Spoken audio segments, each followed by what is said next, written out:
A motion to approve the minutes. For the record, Gerald Harris, so move. When we have a motion, do we have a second? Brian Malin, I second. Thank you. So we have a motion and a second. Any discussion? Hearing none, I'll call for a vote. All to approve, say aye. Aye. Opposed? Motion passes. Moving on to item D, I have not received any information or any public comment forms for to make a public comment. Is there anybody here that wishes to make a public comment? Seeing none, I'll move on to item E, staff reports. First, we have the License Division. Ms. Red, would you please come up and give us your update or your status?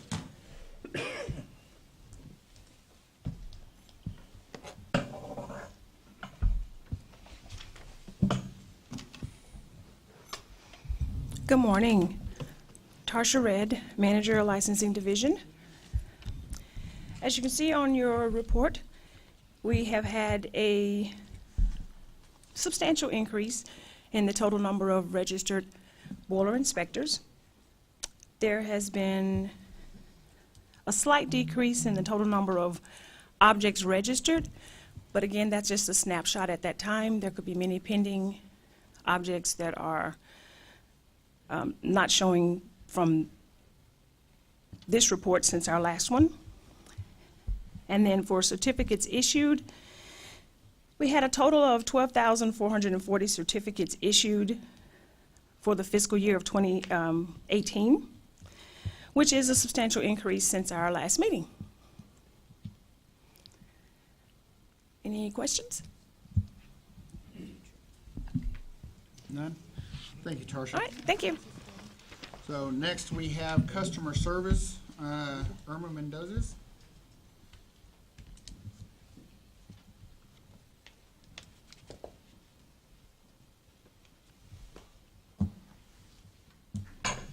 Good morning, y'all. My name is Irma Mendoza. I'm the manager and customer service for the boiler program. You do have the report in front of you.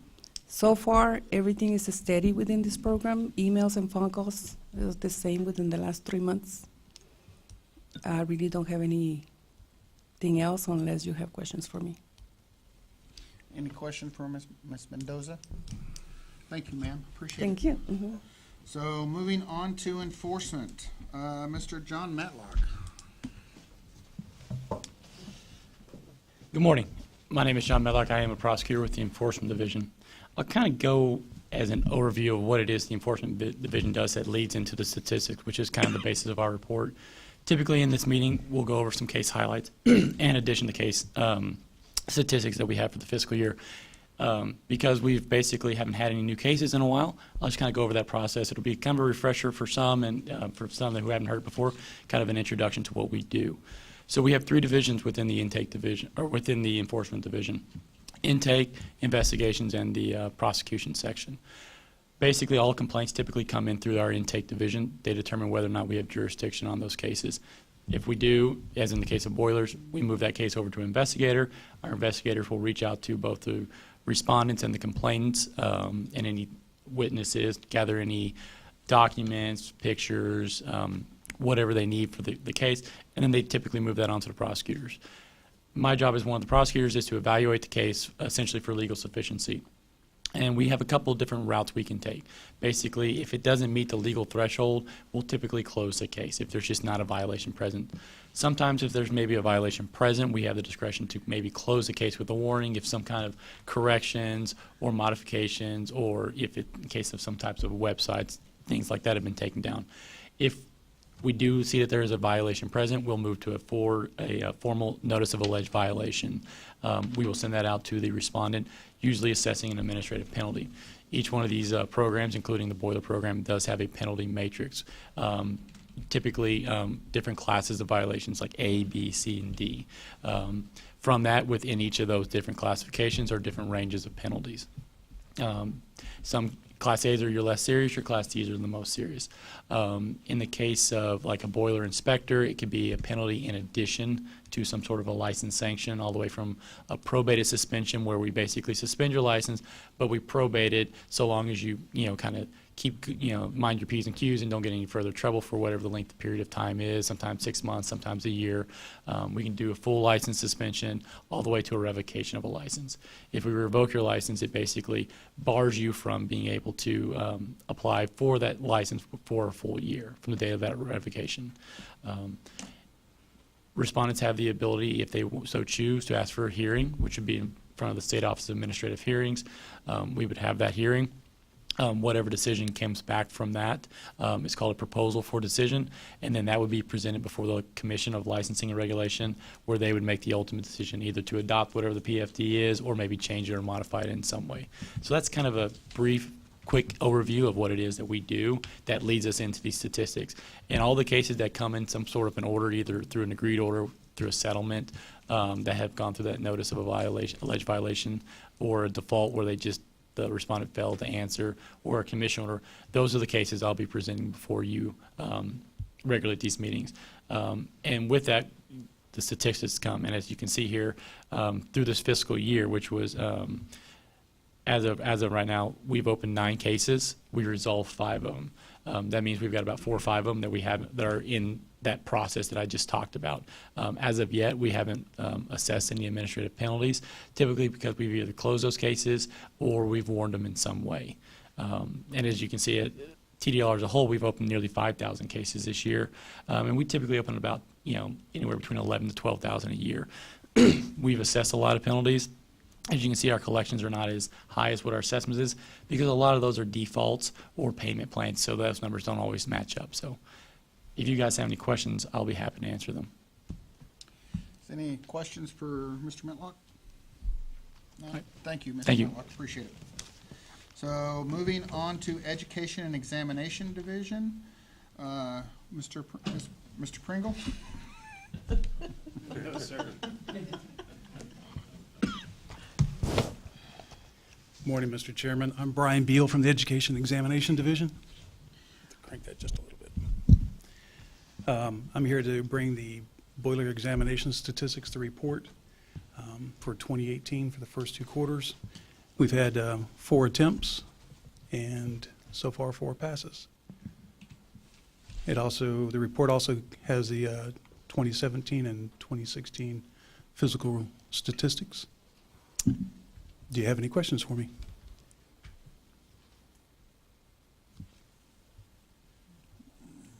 Hearing none.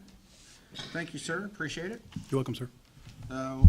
Moving on to item number 5, Ms. Berryman. Good morning. For the record, I'm Karen Berryman with the Regulatory Program Management Division. The first thing, if I may, I'd like to provide an updated division report to everyone.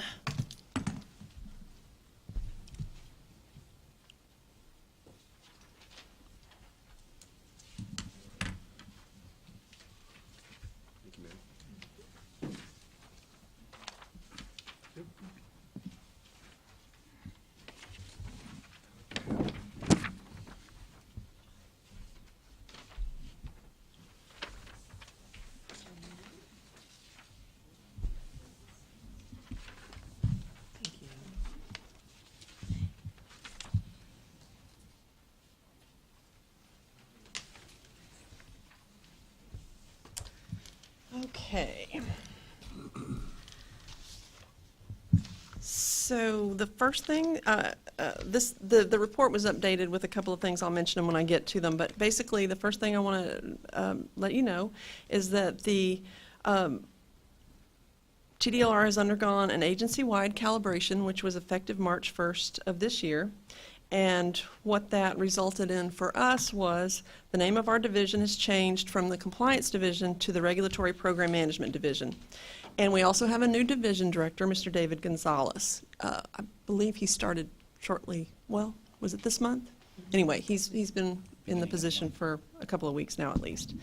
The only impact that this really had to the boiler program is that the program specialists, Gloria Rodriguez and myself, have been moved to the Support, Training, and Strategic Response Team, and I don't have that memorized yet.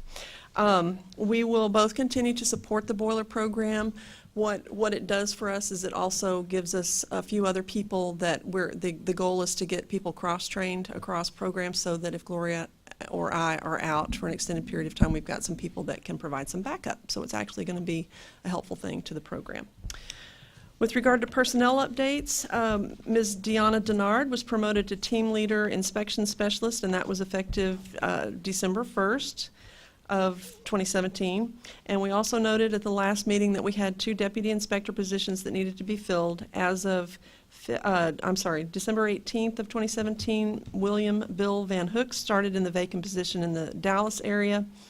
And we actually held interviews for the vacant Houston position, filling Ms. Denard's position. Those interviews were held in March, and Broderick B.J. Lang was hired and began his duties on April 18th.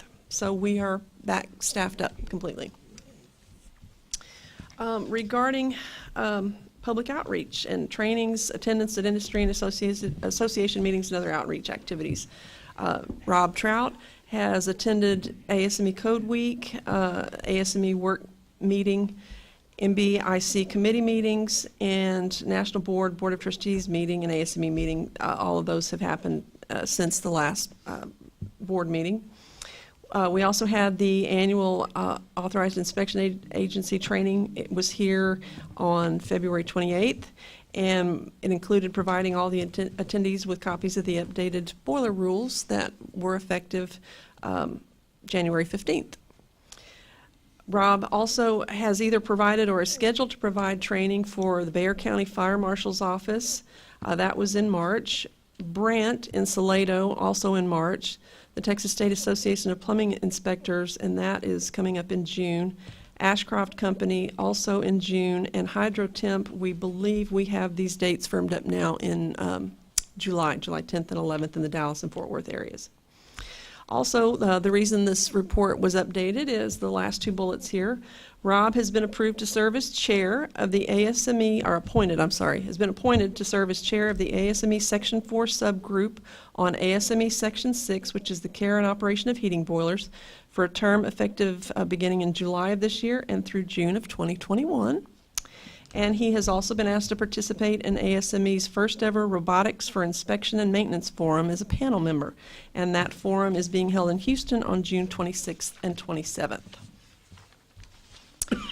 Now I'm going to turn to the inspection statistics for the boiler program. I would point out, and this is on the second page of your report, the holiday season plus a few weather days impacted the number of boiler inspections. And although this could have impacted the number of joint reviews, we were actually able to get everyone that was eligible for a joint review scheduled and rescheduled when necessary due to inclement weather. The boiler program also assumed entry of Hartford steam boiler inspection reports as well as insurance changes on September 1st of 2017 and has been able to achieve and maintain timely data entry of the submittals from Hartford.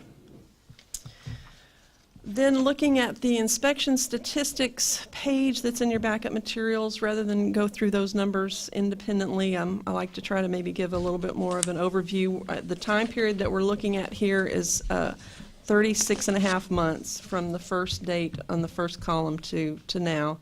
The total inspections conducted is that first box, and it was an average of 24 per month for the total. With regard to extensions processed, it averaged 162 per month. Variances averaged 3.2 per month. Restampings was an average of 1.2 per month. The boiler installation reports processed was an average of 169 per month, and the temporary boiler operating permits processed was 50 per month on average. Regarding the total number of boilers inspected, the total was an average of 2,560 per month. That broke down to 673 per month for TDLR and 1,887 by AIAs.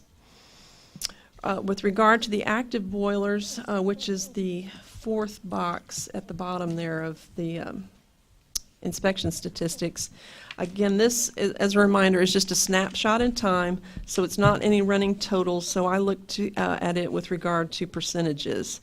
The total number of active boilers has been pretty steady over the time frame that we're looking at here.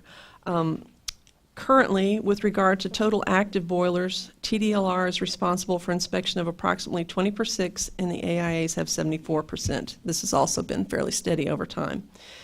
Currently, with regard to overdue boilers, TDLR is responsible for 11.5% of the total, and the AIAs have 89.5%.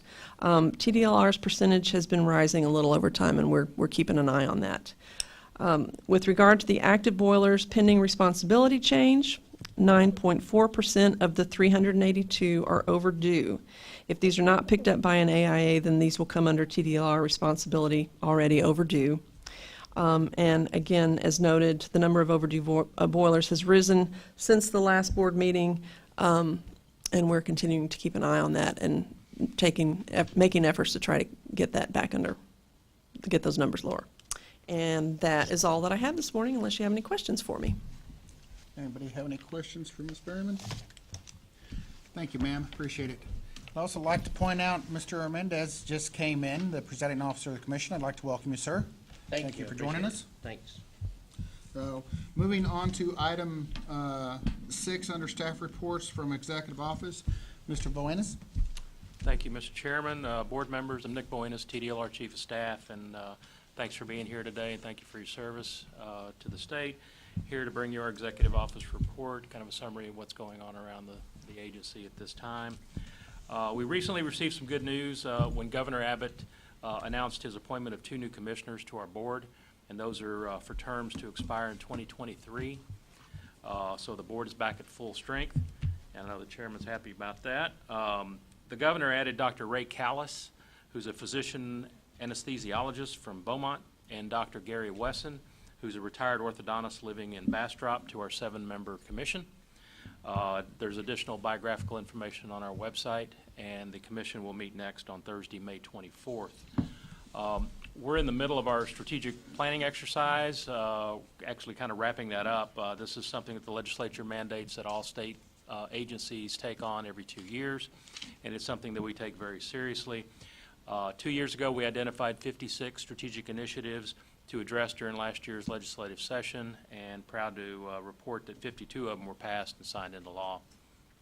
I wanted to stress that everyone has a voice in this process, from licensees to consumers, advisory board members, industry reps, and so on, and everyone was encouraged to attend. We hosted external sessions in Arlington, El Paso, Houston, McAllen, and yesterday here in Austin. So we're done with those. But for those who were unable to make it in person, they were able to go onto our Facebook page and our web page and participate there. But these sessions were just an opportunity for everyone to kind of share ideas and opinions on how we're doing and how we can improve.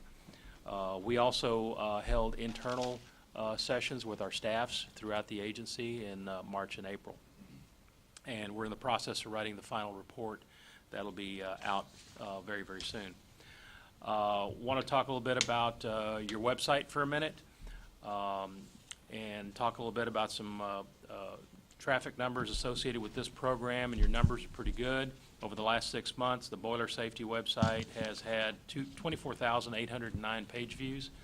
That's an average of 136 per day.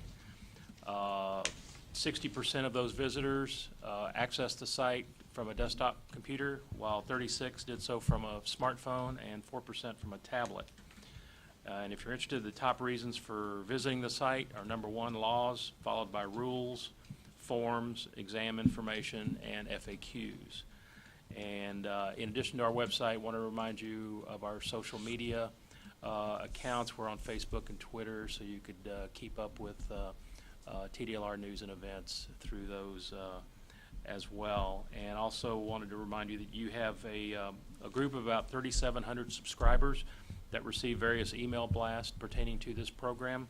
And if anyone is not receiving those notices and would like to, all they have to do is go to the website and subscribe there. I'll be glad to answer any questions. Any questions? Thank you, Mr. Fernandez. Appreciate it.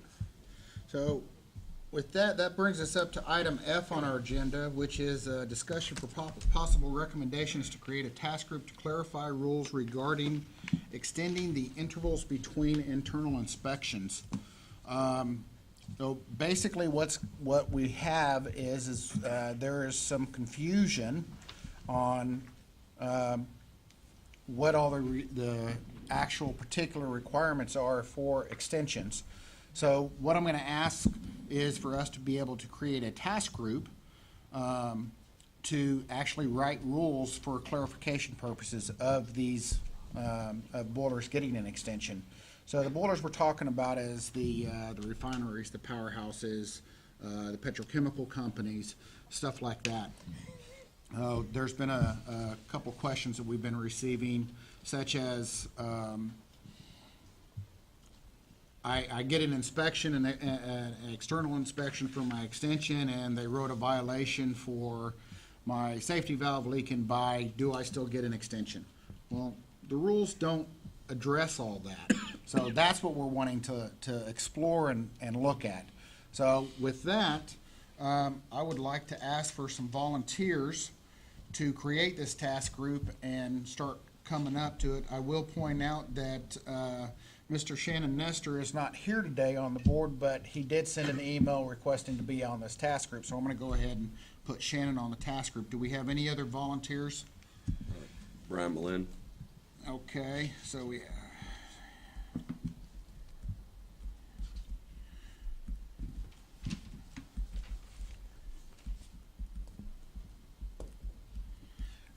Kenny Watson. Ken Watson, Rice Boiler Inspection and Insurance Company.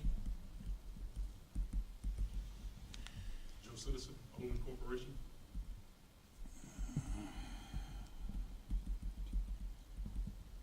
Yes, sir. Rod Mikan, Owen Corporation.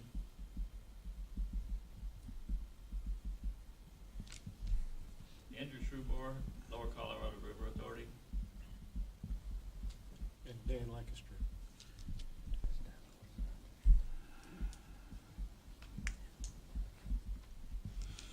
Okay, so that gives me three board members, including myself. That doesn't give us a walking quorum, does it?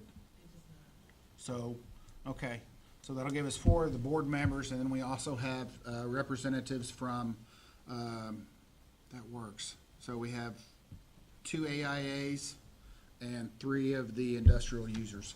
I think that works, and then obviously TDLR will have general counsel involved in it as well to make sure we stay legal, and then myself as well. Ms. Berryman, I would like to ask for you to be the scribe on that for us. That will move us on to item G on our agenda, which brings up Ms. Laura Pfefferly, which is our new representative for general counsel since Mr. Johnson retired.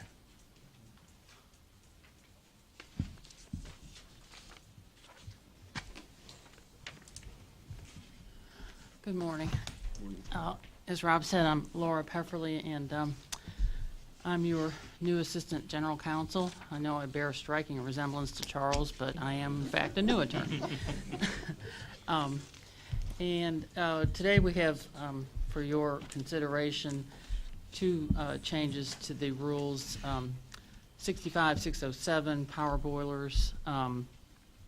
The ASME standard changed, and so this changes to reflect the standard change so that boilers that are installed now can be installed in compliance with the rules, because right now the rule would not allow the installation of boilers currently. The ones that are already installed, this would not affect them. So the change is that in number 2, each boiler shall have at least 1 safety valve, and if it has more than 500 square feet of bare tube water heating, or adding bare tube, water heating surface, or has electric power input more than 1,100 kilowatts, it shall have 2 or more safety valves. So, as I said, that's just reflecting a standard, really not controversial. And then the other change is a correction. The rule currently says in 65611 heating boilers, it says the boiler pressure relief valve may be used provided the expansion tank's MAWP is equal to or lower than the set pressure of the pressure relief valve. Well, of course, that's supposed to say greater, so it's just correcting lower to greater. and we don't anticipate that's controversial, because that's just a correction that's necessary. The changes here, if you approve them to be published today, we expect that we will be able to file them with the Texas Register by April 30th. They would then be published May 11th. Comment period would close 30 days later on June 11th. And we feel like we can make the timeline to get them to the commission meeting on July 20th to go to adoption, and they would ultimately be effective in August if we stay with our timeline, and we think we'll be able to do that. You would need to vote to approve these to go forward to be published. And if anyone has any questions, I'll be glad to answer them. Okay, so, does anyone have any questions? So, basically, all we're doing is we're adding bare tube to the heating surface. This is actually a change made in PG 67.1 of ASME Section 1, Rules for Construction of Power Boilers. And then changing lower to greater, which basically provides the safety valve to give protection to the expansion tank in 6511B III. So at this point, I'd like to call for a motion to accept these changes and recommend that it go out to publication for public comment.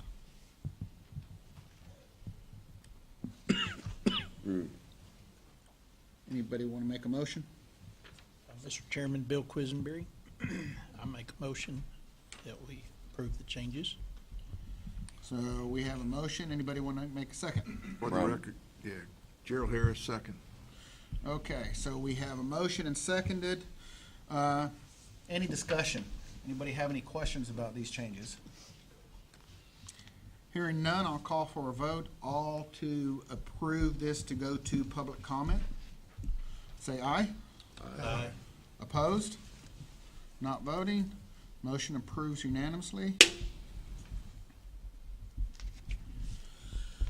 So that brings us to the recommendations for the agenda items at the next meeting. Presiding Officer Trout, Yes, can I ma'am. interrupt you? Can we back up to Executive Office recent developments for a sec? Mary Winston. Okay. I think it's something that we failed to mention earlier, that Rob Trout has stepped up and is now representing TDLR at Texas Coordinating Council for Veteran Services. He participates in the employment work group, which prepares suggestions to be provided to the legislature for consideration for bills in the next session. Something I didn't hear mentioned, I wanted to say that on the record and to thank him for this. And sometimes we don't brag on ourselves, but this is something great, and I wanted to make sure we all knew what he was doing. Thank you. Thank you, Ms. Winston. Appreciate that. So, Congratulations. thank you, sir. Thank you. I will say, being a veteran myself, I am actually a disabled veteran, and I'm very proud of that fact, and any help that I can provide to veterans, whether it be old senior veterans like myself or guys just coming out of the military, I'm more than happy to do so. And I am very thankful to TDLR for allowing me to be able to do that.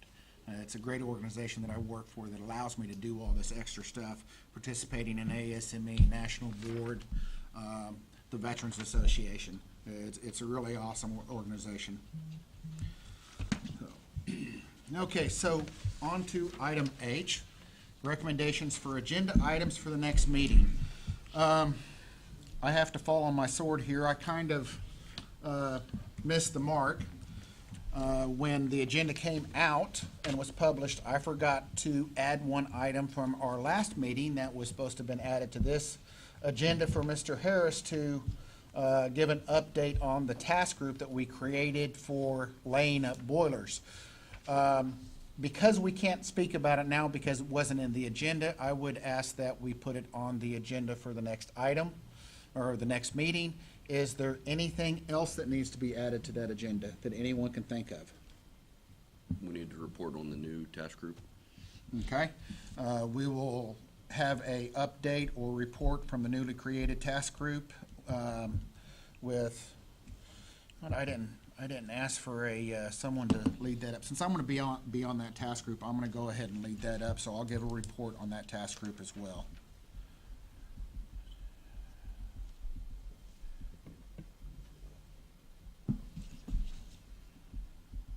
Extension task group. Anything else? Well, that brings us to the discussion under item I, discussion for time and date of the location of the next meeting.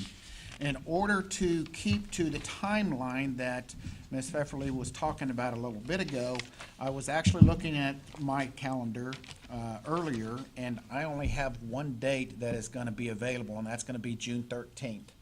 And Mr. Chairman, that's July 13th. I'm sorry, July 13th, you are correct.